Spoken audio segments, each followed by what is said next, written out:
Mari kita lanjutkan cerita sebelumnya. Judul cerita, Pernikahan Dadakan dengan CEO. Bab 478.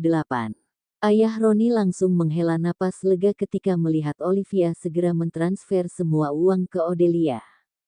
Kalau uang itu sudah di tangan menantunya, maka uang itu juga digunakan untuk cucunya, bukan untuk orang luar.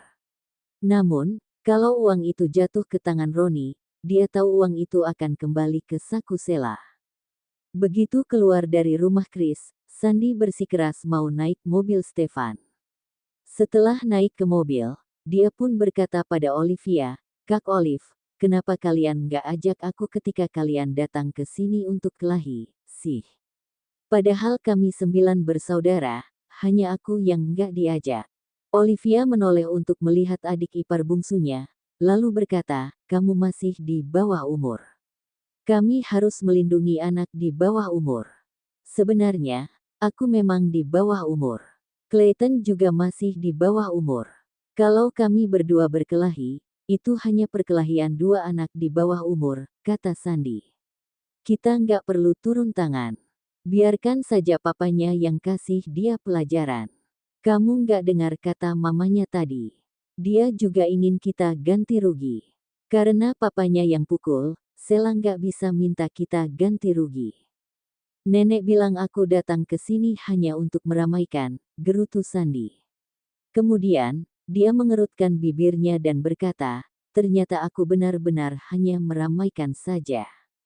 "Memangnya kamu mau apa lagi?" tanya Stefan dengan suara berat. Sandy langsung terdiam. Pada kenyataannya, mereka datang ke sini hari ini untuk mendukung Olivia. Masalah negosiasi sudah ditangani oleh Olivia, Stefan bahkan tidak ikut campur. Karena Olivia adalah tantenya Russell. Olivia lebih berhak dari siapapun untuk menegakkan keadilan bagi Russell. Olivia melihat Sandy takut dengan suaminya, dia pun membela adik iparnya itu, "Stefan, jangan takut-takuti Sandy. Sandy juga berniat baik, kok." "Benar, Kak Stefan hanya tahu takut-takuti aku. Kak Olive, kakak nggak tahu, sih.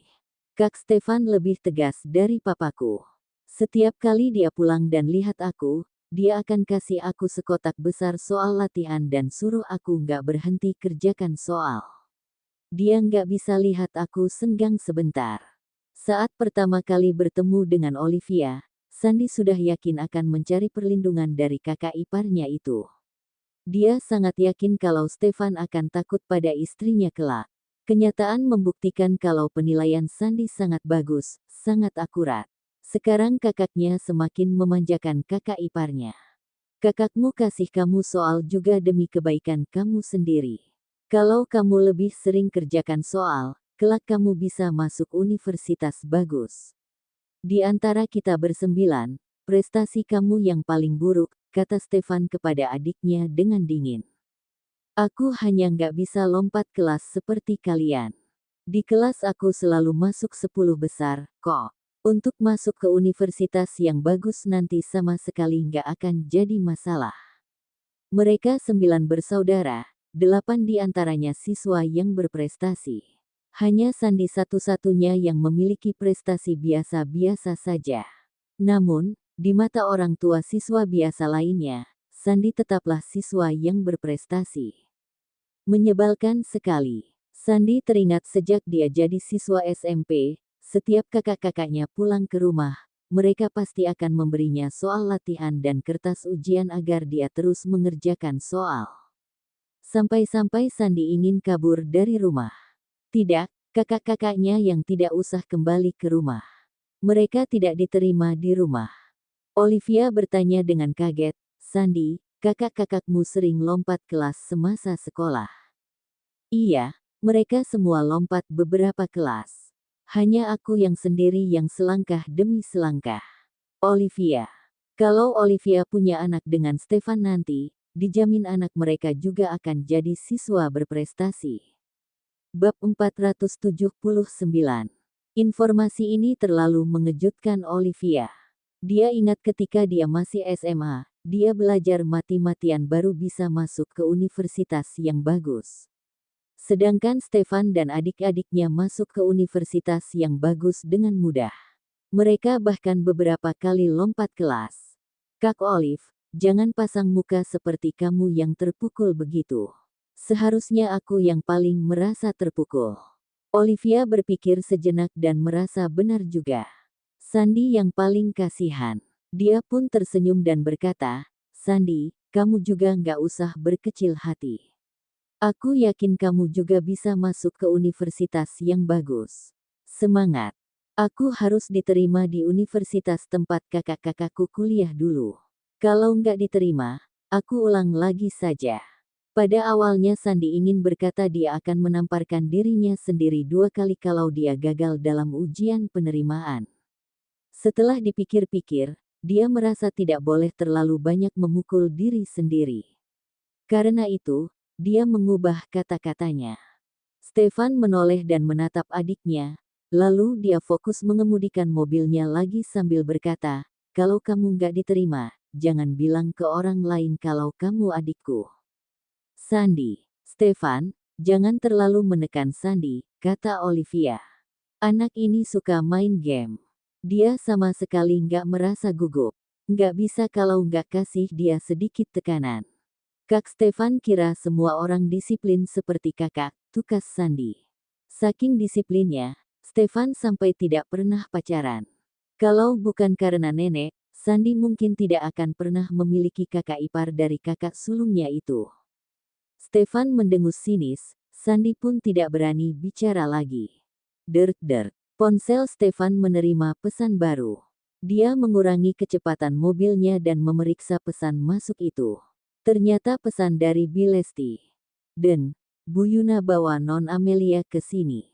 Kalau Dan Stefan antar Non Olivia ke sini, jangan naik ke atas, isi pesan dari Bilesti. Usai membaca pesan dari Bilesti, Stefan langsung menghapus pesan itu. Amelia dan ibunya sangat cepat. Mereka pergi mencari Odelina secepat ini.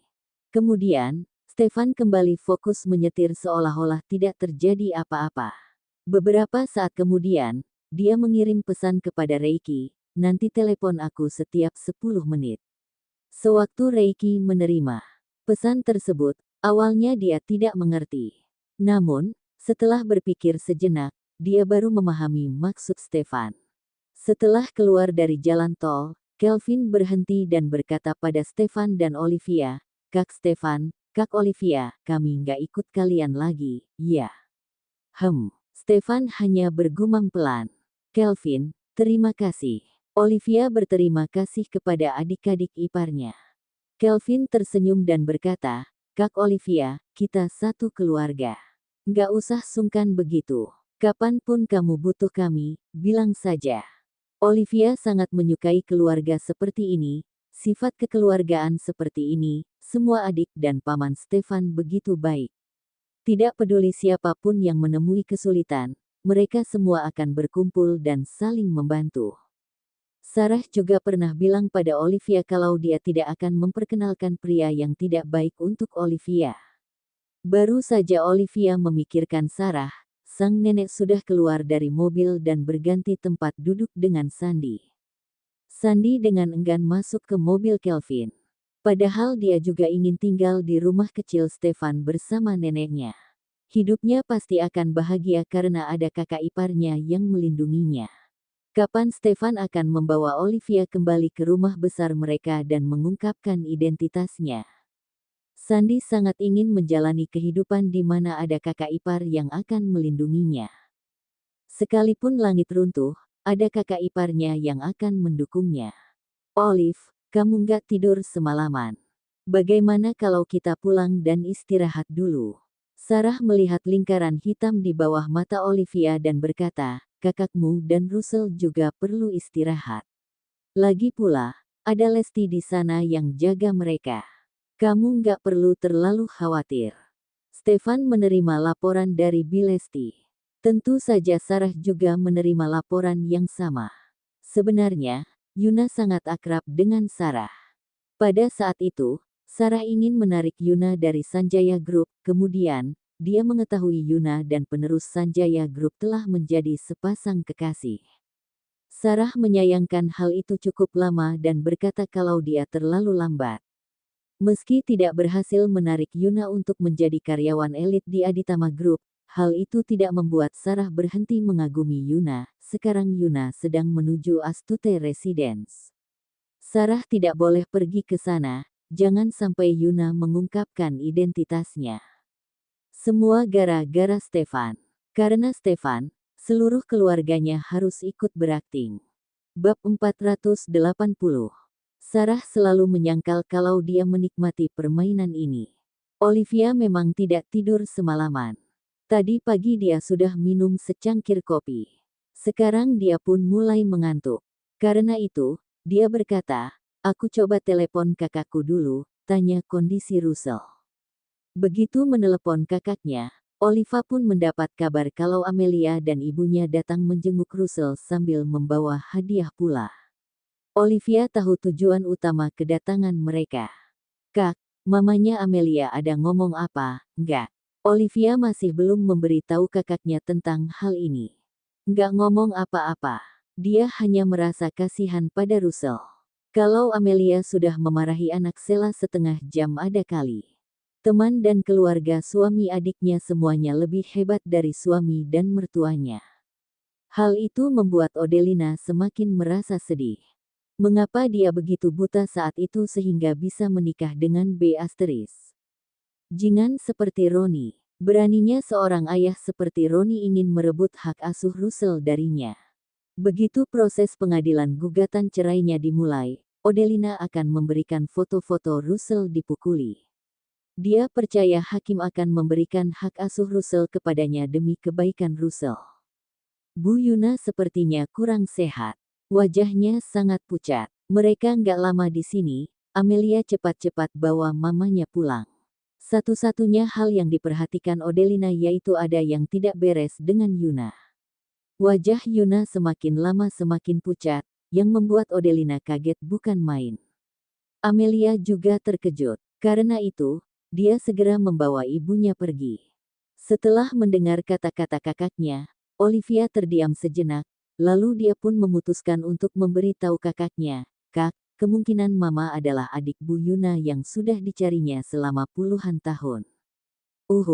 Sarah yang duduk di kursi belakang tiba-tiba batuk ketika mendengar kata-kata Olivia. Olivia spontan menoleh dan bertanya, "Ada apa, Nek? AC-nya terlalu dingin." "Iya, AC-nya dingin bikin udara terlalu kering. Aku jadi mudah batuk." Tentu saja, Sarah tidak akan berani mengatakan kalau dia terkejut. Stefan yang masih mengemudikan mobil dengan tenang langsung mematikan AC mobilnya tanpa mengatakan apapun. Stefan juga sangat kaget ketika mengetahui ibu mertua yang tidak pernah dia temui itu kemungkinan adalah adik Yuna. Sekarang dia melihat neneknya juga sangat terkejut, dia pun merasa impas. "Olivia, Kak, aku akan ceritakan pelan-pelan masalah ini nanti. Bagaimana kondisi Russell? Tadi dia bangun sekali. Aku kasih dia susu, cuma habis setengah botol. Habis itu aku gendong dia, dia pun tidur lagi. Nggak demam lagi, kan? Sampai sekarang nggak, sih." Olivia akhirnya merasa lega. "Olive, kamu juga nggak tidur semalaman. Russell baik-baik saja sekarang. Kamu juga pulang ke rumah dan tidur saja."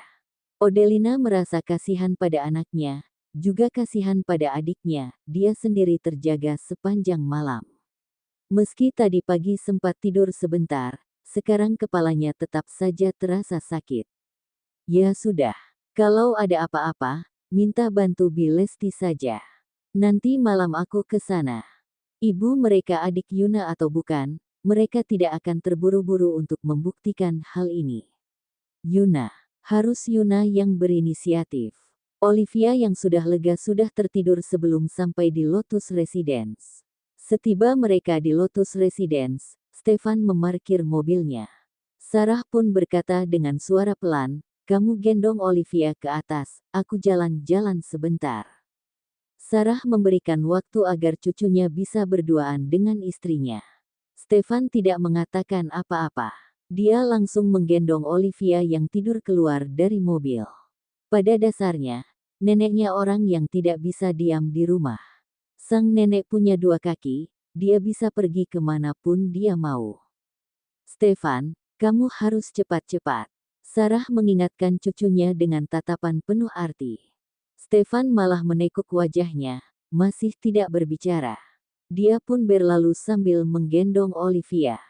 Setelah Stefan dan Olivia masuk ke dalam gedung, Sarah baru bergumam, aku mau lihat bagaimana kamu hentikan permainanmu ini.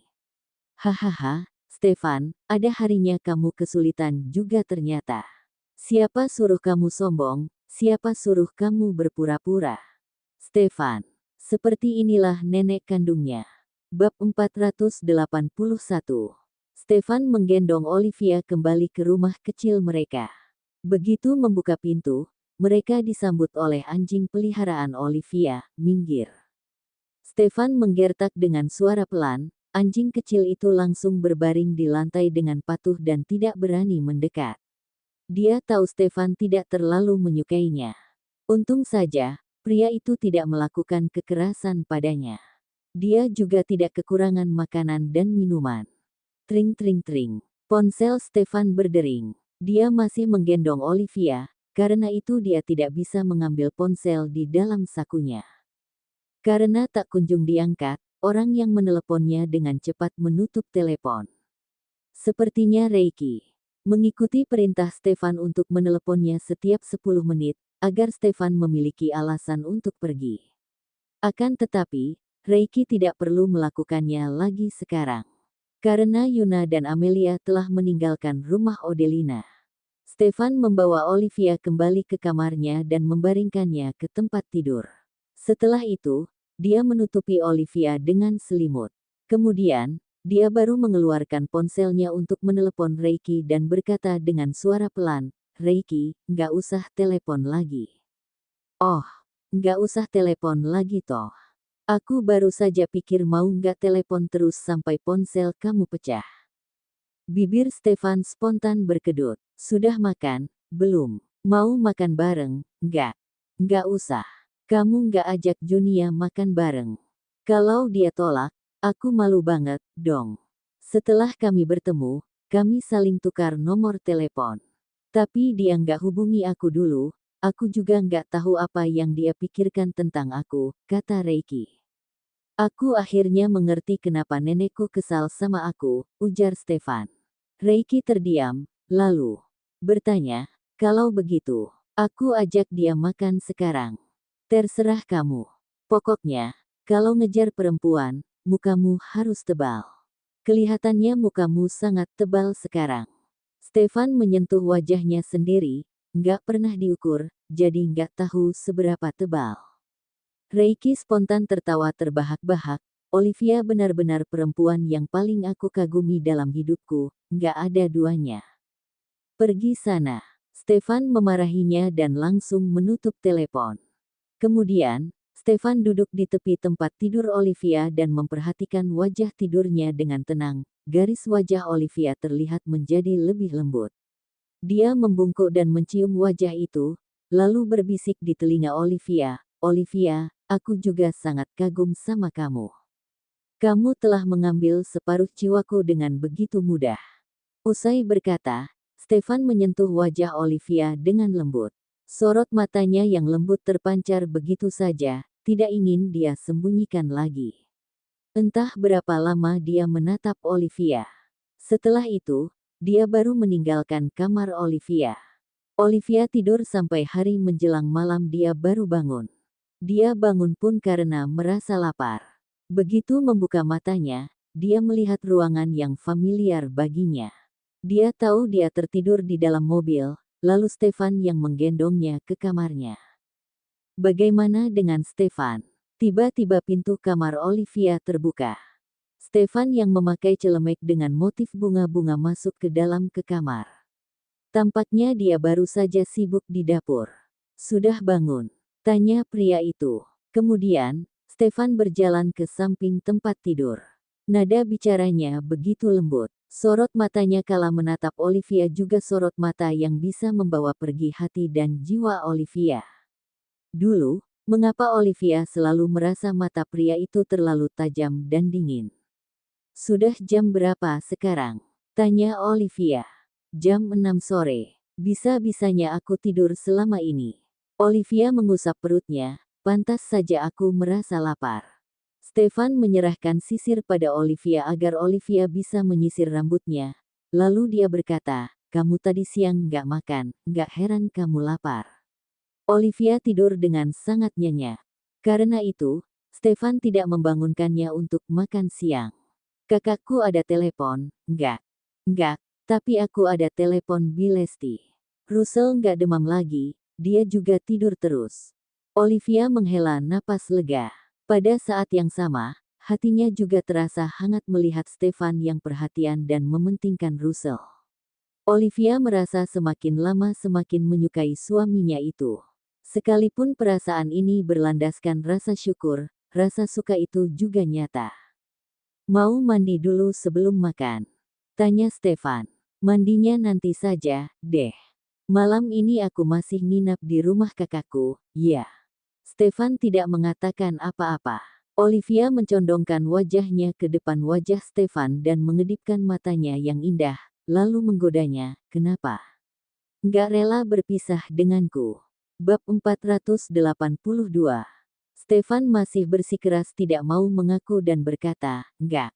Yang benar, nggak. Olivia berdiri tegak, lalu berkata dengan raut wajah kecewa, tadinya aku pikir kalau kamu nggak mau berpisah denganku, aku akan minta Bilesti tinggal di rumah kakakku. Aku pulang untuk temani kamu. Karena kamu nggak mau, aku tinggal di rumah kakakku saja. Cuaca akhir-akhir ini semakin dingin. Tidur sendirian di malam yang dingin begini, rasanya nggak nyaman. Stefan. Apakah Olivia sedang memberi Stefan isyarat? Selama Stefan mengatakan enggan berpisah dengannya, maka Olivia akan tidur di kamar Stefan. Olivia masih memasang raut wajah kecewa. Kemudian, dia mengulurkan tangannya dan menyentuh wajah Stefan. Setelah itu, tangannya bergerak ke bawah, berkeliaran di leher pria itu. Hingga akhirnya, tangan Olivia tiba di dada Stefan dan menyentuhnya sebentar. Saat tatapan Stefan menjadi semakin dalam dan menatap lekat padanya, Olivia justru menarik kembali tangannya dengan lancang. Aku lapar. Ayo makan. Aku mau coba masakan suamiku enak atau enggak, celetuk Olivia. Olivia pergi begitu selesai menggoda suaminya. Dia pun berjalan melewati Stefan. Namun, Stefan tiba-tiba berbalik lalu memeluk pinggang Olivia dari belakang. Mau pergi begitu saja setelah goda aku. Suara Stefan berat dan serak. Kedua tangannya memeluk pinggang Olivia dengan begitu kuat. Olivia yang pernah berlatih ilmu bela diri saja tidak bisa melepaskan diri dari pelukannya. Jangan kencang-kencang. Olivia tidak mampu melepaskan tangan itu dari pinggangnya. Karena itu, dia hanya bisa meminta Stefan untuk mengendurkan pelukannya. Stefan mencuri kesempatan untuk mencium pipi Olivia, lalu mengendurkan pelukannya. Kemudian, Olivia berbalik dalam pelukan pria itu dan mendongakkan kepalanya. Wajah cantik itu menunjukkan ekspresi meledek. Matanya yang indah berbinar, seperti bintang di langit malam. Saat ini, di mata Stefan ada Olivia, yang dilihat dari sisi manapun tetap sangat menawan. Olivia. Aku lebih suka dengar kamu panggil aku Olive. Kamu juga masih sering panggil aku Pak Stefan. Stefan berkata dengan sedikit kesal. Olivia tidak bisa memanggilnya dengan panggilan yang lebih mesra. Aku sudah panggil kamu Stefan. Bagaimana kalau aku panggil kamu Steph? Kamu tetap panggil aku Stefan saja. Daripada Olivia memanggilnya Steph, mendengarnya saja membuat Stefan merinding. Hahaha. Olivia tahu kalau Stefan tidak akan membiarkannya memanggil Stefan seperti itu. Stefan agak kesal. Seperti biasa, dia langsung membungkam mulutnya dengan ciuman ketika Olivia tertawa nakal. Setelah ciuman itu berakhir, Stefan membisikkan sesuatu di telinga Olivia dengan suara serak, malam ini tinggal di rumah. Bukannya tadi kamu bilang cuaca jadi dingin. Tidur sendirian gak nyaman, aku bisa buat kamu tetap hangat. Usai berkata, wajah Stefan yang tampan tiba-tiba memerah. Olivia justru merasa takjub melihat wajah pria itu. Stefan yang tersipu malu terlihat sangat menggemaskan. Aku masih belum memikirkan apakah aku berterima kasih padamu atau benar-benar menyukai kamu. Stefan menatap Olivia sambil menggertakkan giginya, lalu berkata, Olivia, kamu orang yang paling pandai memadamkan gairah di dunia. Kamu terlalu memujiku. Kruk-kruk. Perut Olivia yang keroncongan mengeluarkan suara. Stefan, aku lapar. Ayo kita makan. Stefan tidak melepaskannya. Stef yang baik, ayo kita pergi makan. Stefan malah mengangkat dagunya tinggi-tinggi. Dasar orang yang sombong ini. Olivia yang tidak berdaya akhirnya berjinjit, lalu mencium bibir Stefan. Kemudian, dia berkata sambil tersenyum, oke, aku menyerah. Aku mengaku kalah. Kamu adalah pria terbaik di dunia. Aku hanya akan jadi pria terbaik di hatimu. Stefan akhirnya melunak, dia pun melepaskan Olivia.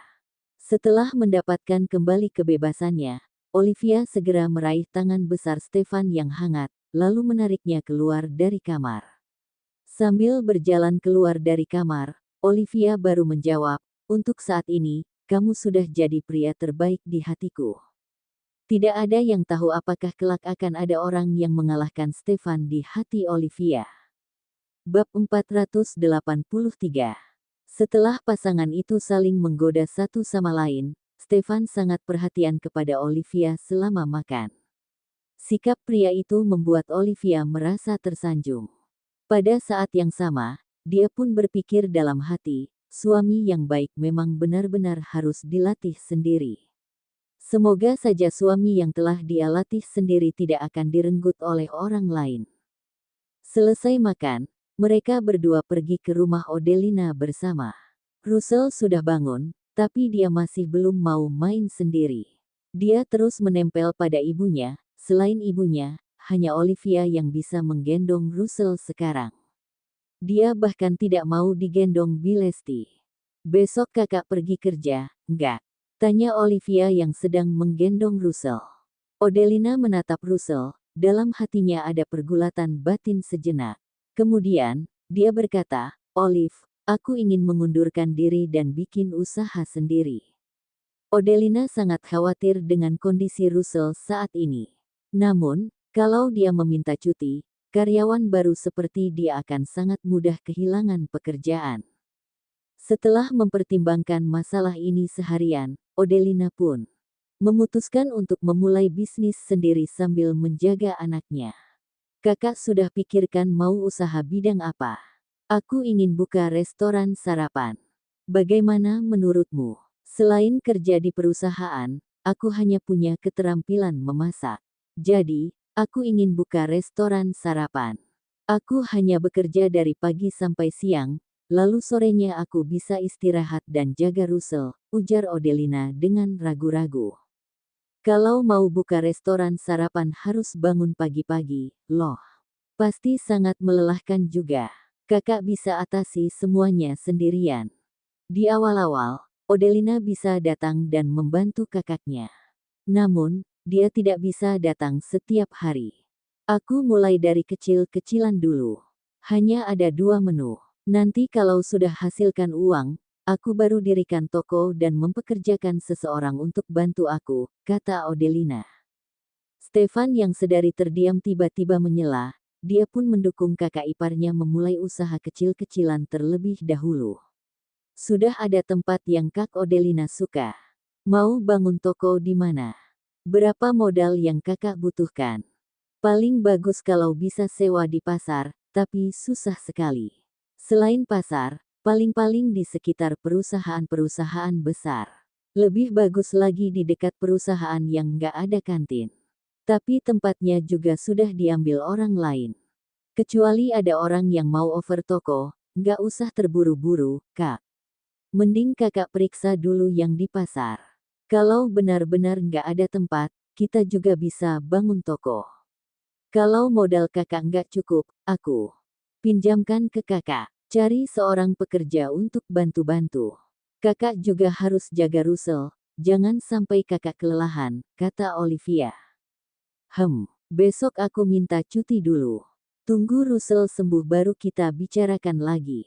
Kalau perusahaan dapat memakluminya karena meminta cuti padahal baru kerja beberapa hari, maka Odelina akan bekerja dulu untuk sementara. Jika perusahaan tidak bisa memaklumi, maka dia hanya bisa mengundurkan diri.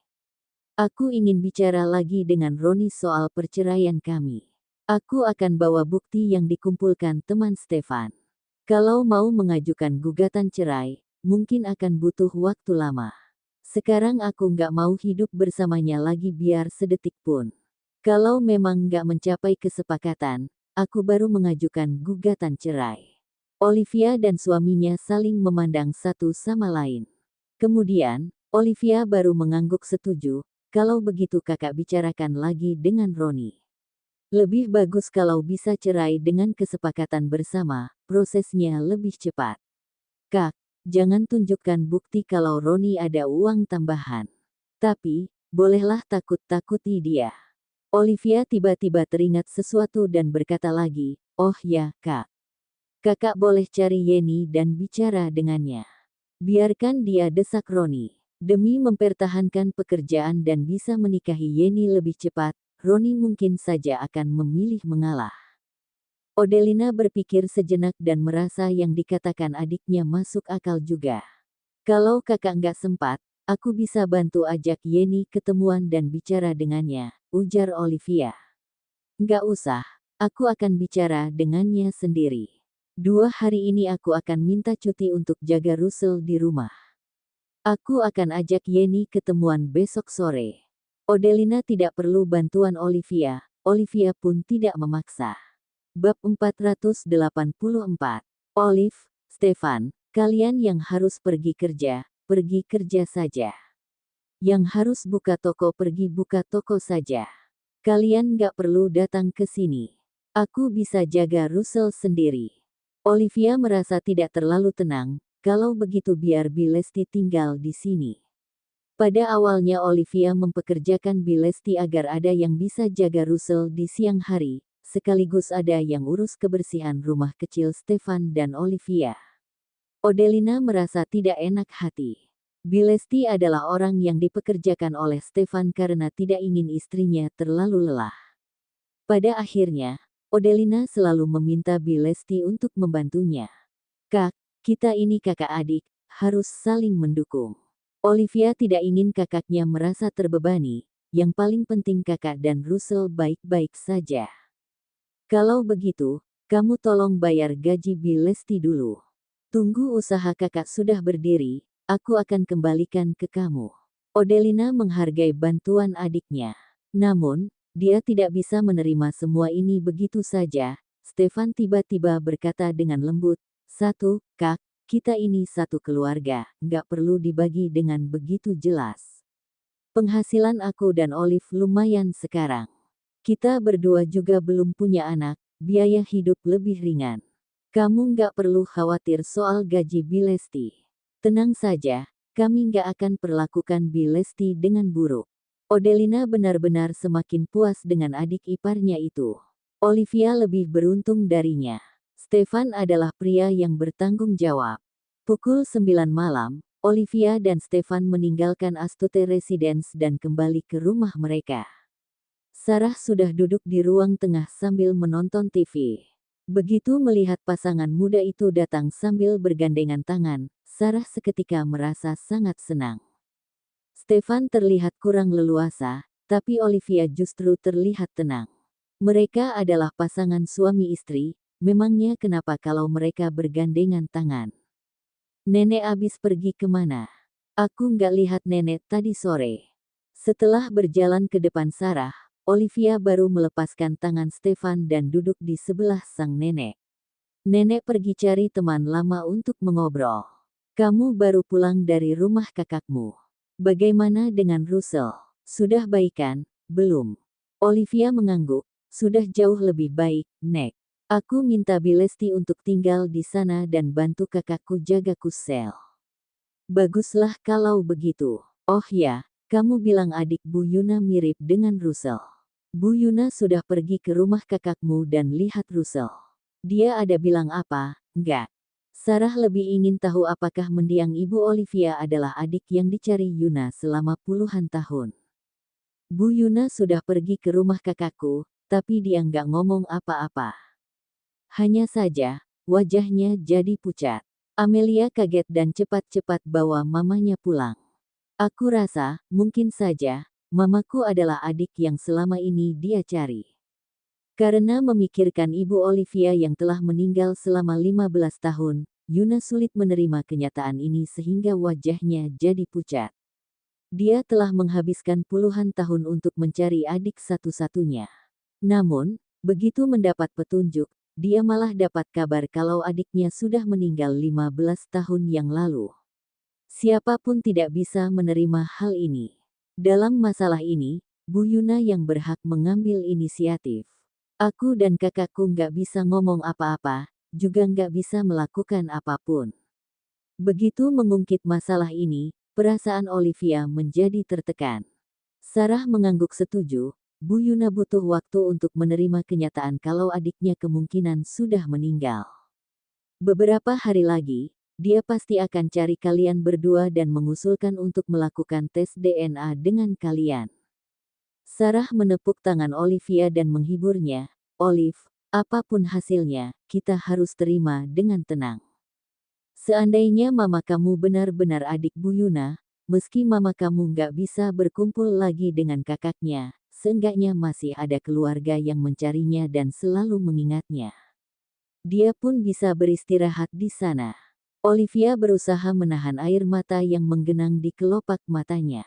Dia berpikir kalau ibunya dan Yuna benar-benar kakak adik, seandainya mereka bisa saling kenal lebih awal, mungkin saja ibunya tidak akan meninggal dalam kecelakaan. Kini, semua itu hanya meninggalkan penyesalan serta rasa sakit bagi orang yang masih hidup. Cerita bersambung.